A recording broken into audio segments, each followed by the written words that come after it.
Elliot Carver, 24, is crumbling in his final year at a small college in upstate New York. He's always been a solid student, but this semester is a disaster, failing grades in calculus and literature, sleepless nights fueled by cheap coffee, and a gnawing fear he won't graduate. His professor's judgmental stares cut deeper than the F scrawled on his assignments.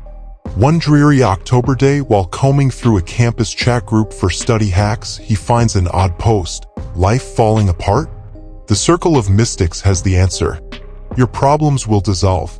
No links, no specifics, just an email address and a promise that feels like it's speaking directly to his desperation. Elliot's wary, but he's got nothing left to lose. He sends a quick email expecting a bot or a scam.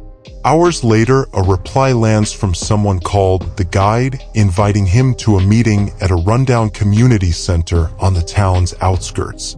The message is unnervingly personal, referencing his late-night cramming and how he feels lost in his own shadow. Creeped out but hooked, Elliot decides to check it out, promising himself he'll bail if it feels wrong. The meeting is in a dimly lit hall with cracked walls and a faint smell of ash and mildew. About a dozen people are there, young and old, their faces ordinary but their gazes sharp, like they're peering into his soul. A woman in her 40s, Mara, with long black hair and piercing eyes, leads the group.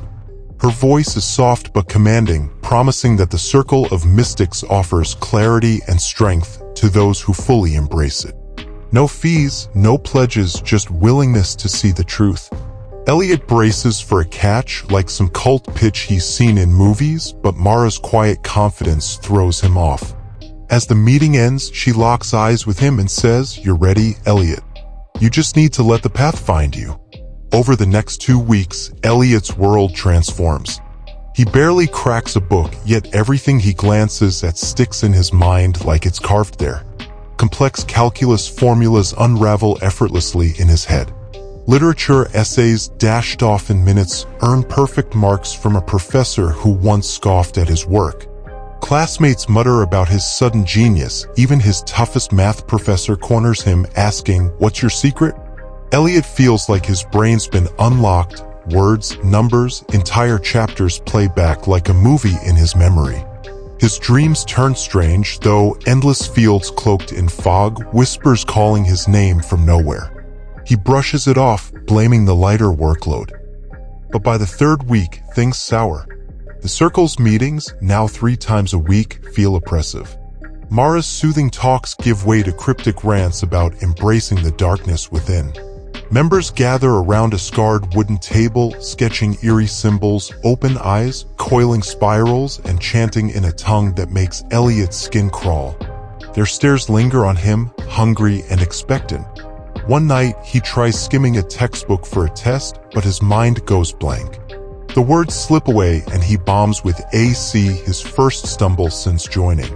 Panicked, he messages Mara and her reply is instant. The Circle rewards those who serve it. Come to the sanctum tomorrow. The word sanctum chills him, but the dread of sinking back into failure drives him forward. The sanctum is a damp basement beneath the community center, hidden behind an iron door that looks untouched for decades. The walls are etched with jagged carvings, eyes that seem to follow, hands clawing toward an unseen sky.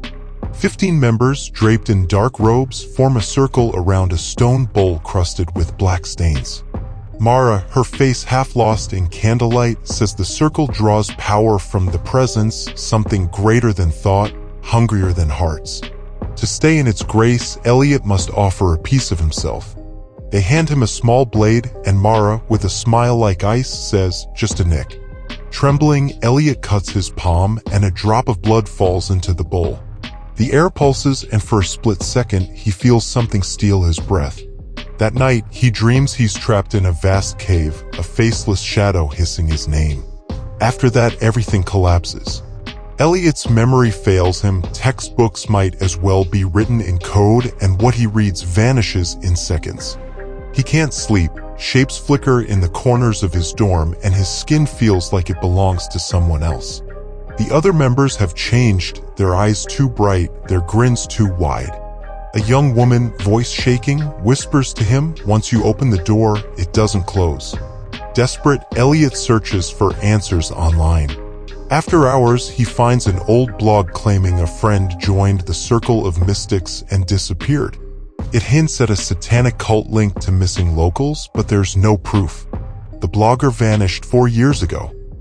Elliot tries to quit, skipping a meeting, but that night his room fills with a deafening murmur, thousands of voices snarling, "You're ours." His body locks up and something writhes inside his chest. At the next meeting, he confronts Mara, demanding out. Her face is stone. "The presence chose you," she says. "There's no leaving, you're its vessel now." She points to the carvings, which seem to slither in the dim light. The circle of mystics is just a name. "We're the hands of Satan, and you open the gate." Before Elliot can run, the members seize him, their hands cold and unyielding. They drag him to the bowl, now brimming with a black liquid that pulses like it's alive. Mara chants, and the air crushes his ribs. A shadow steps from the darkness, tall, faceless, with red eyes like burning pits.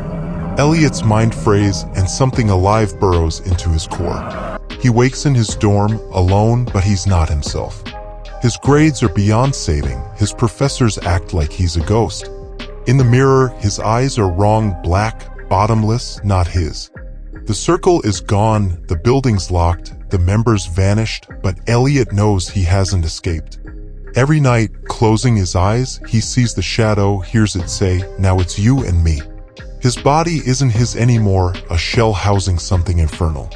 And deep down, a sickening certainty grows. This is only the beginning.